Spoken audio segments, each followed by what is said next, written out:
আসসালামু আলাইকুম, সবাই কেমন আছেন?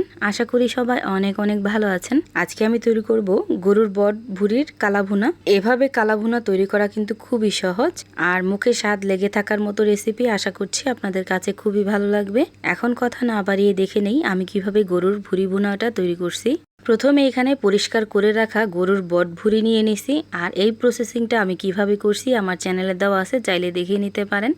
সরাসরি এইভাবে তৈরি করে রাখলে কোনো রকম ধোয়া মোছার আর কোনো প্রয়োজন হবে না। একদম পারফেক্টভাবে আপনারা পরিষ্কার করে ডিপ ফ্রিজ থেকে বের করে রান্না করে নিতে পারবেন। এখন আমি এই ভুঁড়িটাকে রান্না করতে চলে যাব।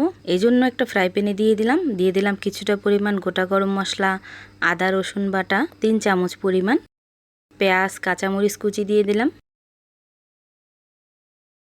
3 চামচ পরিমাণ দিয়ে দিলাম হলুদ মরিচ আর ধনিয়া গুঁড়া, দিয়ে দিলাম 2 চামচ পরিমাণ লবণ, হাফ চামচ পরিমাণ দিয়ে দিলাম জিরা গুঁড়া, দিয়ে দিলাম 1/3 কাপ পরিমাণ রান্নার সাদা তেল।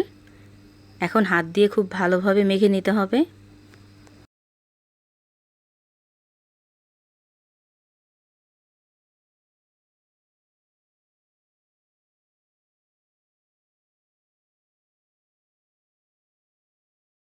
মেখে নেওয়া হয়ে গেলে চাইলে আপনারা ফ্রাই প্যানেও রান্না করে নিতে পারেন চুলায়। আমি একটা প্রেসার কুকারে দিয়ে রান্না করে নেব, এই জন্য প্রেসার কুকারে সবটুকু দিয়ে দিলাম।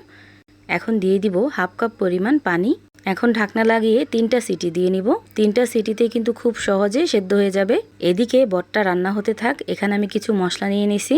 হাফ চামচ নিয়ে নিছি কালো জিরা, হাফ চামচ নিয়ে নিছি সাদা সরিষা, লং নিয়ে নিছি 4 থেকে 5টা, 3টা এলাচ নিয়ে নিছি একটা তেজপাতা, কিছুটা পরিমাণ দারচিনি নিয়ে নিছি, একটা নিয়ে নিছি স্টার মশলা, একটা নিয়ে নিছি জয়ত্রী, জয়ফল নিয়ে নিছি কিছুটা পরিমাণ, আর নিয়ে নিছি 1 চা চামচ পরিমাণ ধনিয়া, 1 চা চামচ পরিমাণ জিরা, 1 টিস্পুন পরিমাণ নিয়ে নিছি শাহি জিরা।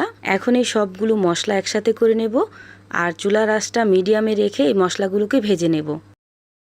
মশলাগুলো কিন্তু ভেজে একবারে পুড়ে ফেলা যাবে না। যখন দেখবেন খুব সুন্দর একটা ফ্লেভার চলে আসছে, ওই পর্যায়ে নামিয়ে ঠান্ডা হলে ব্লেন্ড করে নেবেন।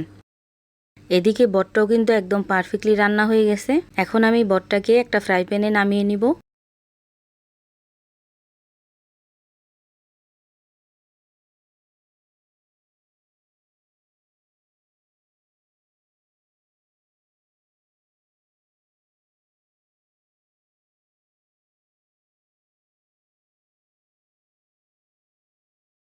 এখন দিয়ে দিব ভেজে রাখা সেই মশলাগুলো। মূলত এই মশলাগুলো দেওয়ার কারণেই এই ভুঁড়ি ভুনাগুলো একদম টেস্টটা চেঞ্জ হয়ে যায়। আপনারা একবার হলো বাসায় ট্রাই করে দেখবেন।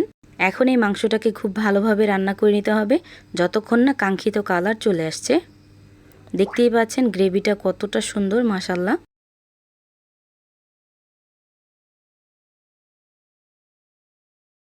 এখান থেকে আমি অর্ধেকটা উঠিয়ে রাখলাম আর একটা ঢাকনা দিয়ে ঢেকে ডিপ ফ্রিজে রেখে দেবো। যখন মন চায় তখন বের করে খেতে পারবো।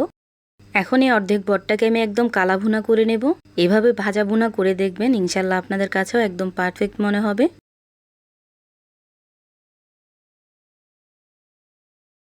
তৈরি হয়ে গেল গরুর বটের কালা ভুনা।